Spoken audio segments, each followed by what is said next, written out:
আসসালামু আলাইকুম। মাদ্রাসা বিডির পক্ষ থেকে আপনাদেরকে স্বাগতম। দেখেন 2025 সালে যারা দাখিল পরীক্ষা দেবে তাদের ফর্ম ফিল আপ করতে হবে। ইতিমধ্যে যারা 6, 8 এবং 9-এ রেজিস্ট্রেশন সম্পন্ন করেছেন, আমার ভিডিওগুলো দেখেছেন, তাদের জন্য অনেক সহজ হবে। তো আমি একটা ব্রাউজার ওপেন করলাম। এখানে লিখতে হবে www.ebmev.gov.bd। এটা আপনারা একটু জুম করে দেখে নেবেন। এখানে এসে সিলেক্ট রাখতে হবে দাখিল, ফর্ম ফিল আপ এবং 2025 সিলেক্ট রেখে কন্টিনিউ বাটনে ক্লিক। এবার ইন নাম্বার এবং পাসওয়ার্ড দিয়ে দেন।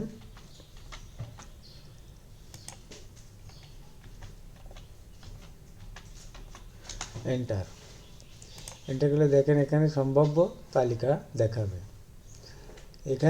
এখান থেকে সিলেক্ট করতে হবে যে কে কে পরীক্ষা দেবে 2025 সালে। তো যারা পরীক্ষা দেবে তাদেরকে সিলেক্ট করার পরে আবার যারা জিপিএ উন্নয়ন পরীক্ষা দিবে তাদেরকেও সিলেক্ট করা যাবে। 2024, 23, 22 এতে যদি এই সালগুলোতে যদি দু এক সাবজেক্টে কেউ ফেল করা থাকে তারাও এই পরীক্ষা দিতে পারবে। তাদের জন্য সিলেক্ট অপশান আছে, তারা পরীক্ষা দিতে পারবে।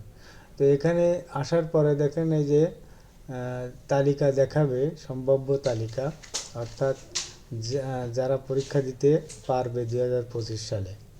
তা এখানে আসার পরে এই যে ছবির উপরে বাম পাশে দেখেন এখানে একটা চেক বক্স আছে, এখানে ক্লিক করতে হবে। আমি একটা ক্লিক করলাম, দুটো ক্লিক করলাম, তিনটে ক্লিক করলাম। দেখেন এখানে এই পাশে এখানে শো হচ্ছে যে কয়টা সিলেক্ট করা হয়েছে। সিলেক্টেড স্টুডেন্ট 3, টোটাল পেইড এত টাকা দিতে হবে, এই 3 জনের জন্য এত টাকা দিতে হবে। টাকা দেওয়ার পরে এখানে পেন্ডিং আর দেখাবে না, এইখানে পেইড দেখাবে। এরপর সিলেক্ট করার পরে তারপরে আপনারা যদি কেউ ক্যাজুয়াল থাকে, গত বছরের যারা পরীক্ষা ফেল করেছে দু একটায়, তাদের জন্য তাদেরটা পাবেন শেষ পাতায়।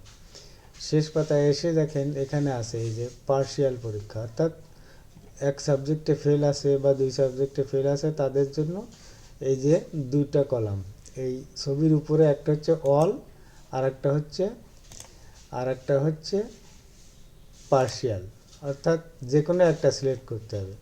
যদি এক সাবজেক্টে ফেল করে তাদের জন্য 315 টাকা করে।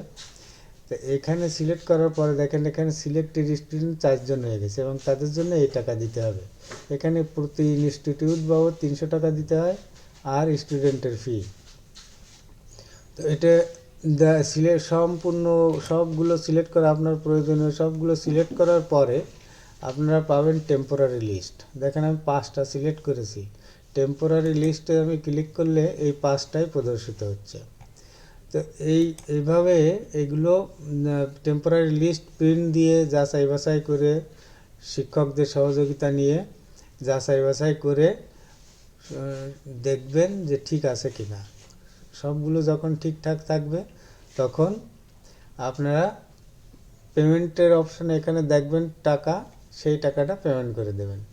পেমেন্টের প্রক্রিয়া একই রকম, 6, 8, 9 রেজিস্ট্রেশনে যেভাবে টাকা দিতে হয় ওইভাবে এখানেও একই রকম পেমেন্টের সিস্টেম।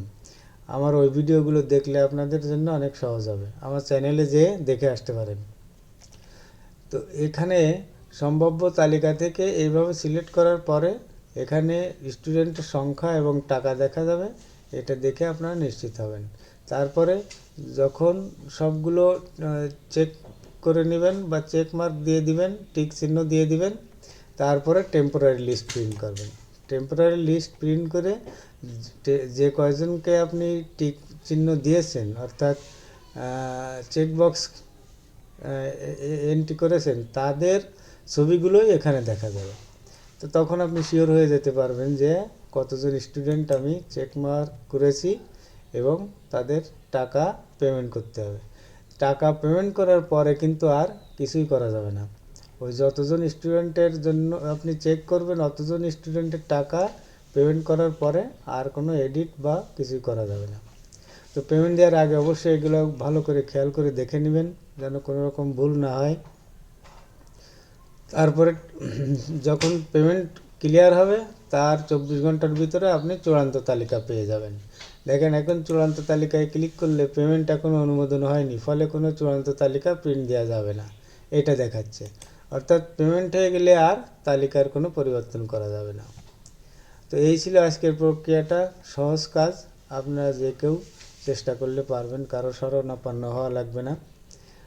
তা এতক্ষণ আমার সাথে থাকার জন্য ধন্যবাদ সকলকে। আমার চ্যানেলটা সাবস্ক্রাইব করে আমার সাথে থাকবেন, আশা করি আপনাদের উপকারে আসবে। সকলকে ধন্যবাদ। আসসালামু আলাইকুম রহমতুল্লাহি ওয়া বারাকাতুহু।